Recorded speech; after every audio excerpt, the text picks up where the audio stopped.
ألف ألف ألف مبروك للنادي الأهلي. نسر الأهلي علق بالمونديال. فوز ساحق للأهلي على أوكلاند سيتي 3-0.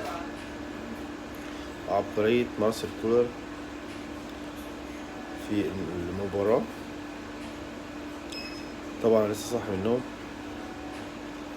اعذروني معلش. راح اتفرج على الماتش وبعد كده انام عشان رايحين الشغل الصبح، وانا بعمل لكم البث ده من الشغل.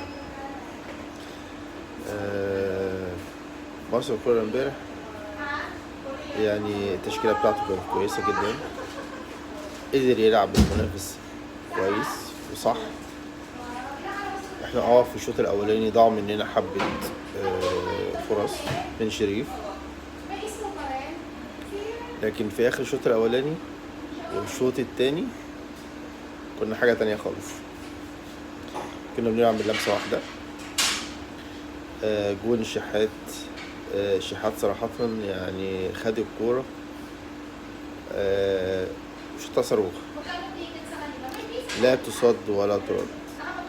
الجون يعني ما عرفش يعمل لها حاجة، دخلت الشباك. طبعا ألف ألف مبروك كمان مرة. الجون التاني بالنسبة لشريف اتحرك كويس، الكورة جاتله انفرد بالجون وحطها من تحت الجون برضو. والحمد لله شريف فرحنا ورجع تاني، بقى شريف المخيف اللي كل الحراس بتخاف منه.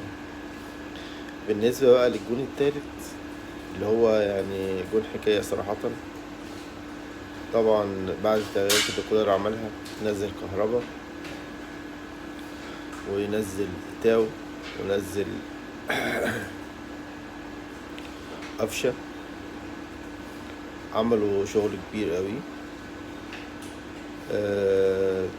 طبعا كهربا عمل بالكعب كعب جميل جدا جدا جدا لتاو. تاو خد الكورة ما قالوش لا، قال له حاضر حاضر يا كهربا، وراح انفرد برضه بالجول وحطها جول. طبعا اول ماتش للاهلي وجبنا 3 أهداف الحمد لله. وطبعا أهداف كانت كويسة جدا وجميلة جدا وفرحت كل الناس وفرحت شهداء الأهلي اللي ماتوا. ربنا يا رب يرحمهم ويرحمنا جميعا إن شاء الله. هو ده فعلا الأهلي اللي بيفرح كل الناس، بس الأهلي وبس، الأهلي وبس، وجمهوره هو اللي حاميه فعلا. ألف ألف شكر لجمهور المغرب اللي يعني ملا كل الاستاد وكان بيشجع الأهلي أكنه نادي مغربي بالظبط. وأشوفكم على خير إن شاء الله يوم السبت على الماتش الجديد، أو النهاردة إن شاء الله بالليل ممكن هنتكلم شوية على التصريحات اللي قالها كولر ومدرب أوكلاند سيتي. وأقول لكم السلام عليكم ورحمة الله وبركاته.